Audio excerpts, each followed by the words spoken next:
لله الحمد لله رب العالمين والعاقبة للمتقين والصلاة والسلام على أفضل الأنبياء والمرسلين وعلى آله وأصحابه أجمعين.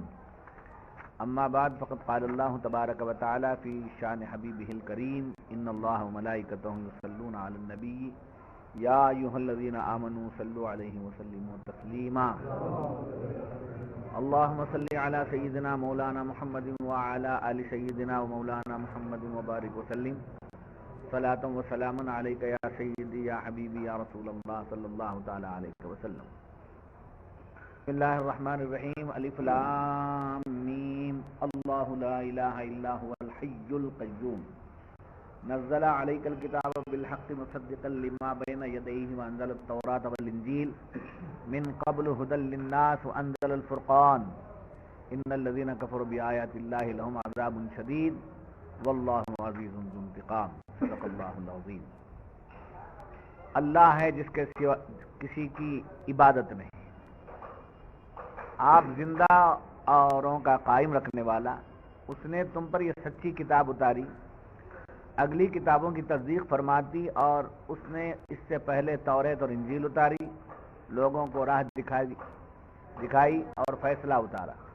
بے شک وہ جو اللہ کی آیتوں سے منکر ہوئے ان کے لیے سخت عذاب ہے، اور اللہ غالب بدلہ لینے والا ہے. معزز سامعین و حاضرین، سورہ آل عمران، جس کے بارے میں آپ سن چکے کہ سورہ آل عمران جس میں ایک واقعے کا خاص ذکر ہے، جیسا کہ سورہ بقرہ میں گائے کا ایک واقعہ ہے، اس واقعے کی نسبت سے اس سورت کو سورہ بقرہ کا. مگر صرف گائے کی باتیں ہی نہیں تھیں، بلکہ مختلف باتیں اس میں تھیں، مختلف باتیں اس میں بیان ہوئی سورہ بقرہ میں. سورہ آل عمران میں آل عمران کا ذکر ہے، صرف اتنا ہی نہیں بلکہ بہت سی باتیں اس میں بھی بیان ہوئی ہیں. چونکہ اس کا تعلق آل عمران کے واقعے سے ہے، اس واسطے اس سورت کا نام کیا رکھ دیا گیا؟ سورہ آل عمران. تو آل عمران کون، کیا، یہ سب باتیں بتا دی گئی. کہ عمران کون؟ بی بی مریم کے والد. سمجھے؟ آل کا ذکر آ گیا تو اس کا مطلب یہ ہوا کہ عمران بھی ہے، عمران کی بیوی بھی ہے، عمران کی بیٹی بھی ہیں، عمران کے نواسے بھی ہیں. آل. تو اس آل عمران کو بتانے کا مقصد کیا تھا کہ جب باپ ہے، ماں ہے، بیٹی ہے جی، اور پھر ان سے بیٹا ہے، یہ آل ہے. جب آل ہے تو پھر یہ خدا یا خدا کا بیٹا نہیں ہو سکتے، یہ خدا یا خدا کا بیٹا نہیں ہو سکتے، نفی کر دی تھی.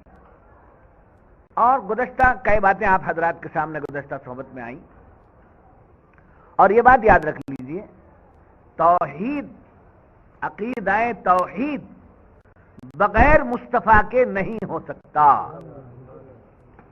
خدا ایک ہے، خدا حی ہے، خدا قیوم ہے، خدا مالک ہے، خدا خالق ہے، خدا رازق ہے. خدا اپنے ذات و صفات میں اس کی اپنی شان کے مطابق ہے ہی، مگر اس کی شان کو تسلیم کرنے اور ماننے کے لیے اور اس کو پر ایمان لانے کے لیے ضروری ہے کہ مصطفیٰ پر ایمان لائیں. اگر حضور کے بغیر کوئی توحید کا دعویٰ کرتا ہے تو اپنے دعوے میں جھوٹا ہے، اس کا دعویٰ کھوکھلا ہے جی.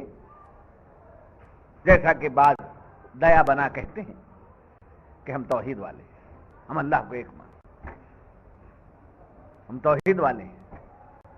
رسول اللہ صلی اللہ علیہ وسلم ایک میسنجر کی حیثیت ہے، معاذ اللہ صدر. تو ایسوں کے لیے جواب ہے، رسول اللہ سے خدا ہے، رسول اللہ سے خدا ملا تو وہ توحید. رسول کے بغیر خدا ملا الہاد، گمراہ ہو سکتا ہے، بے ایمان ہو سکتا ہے.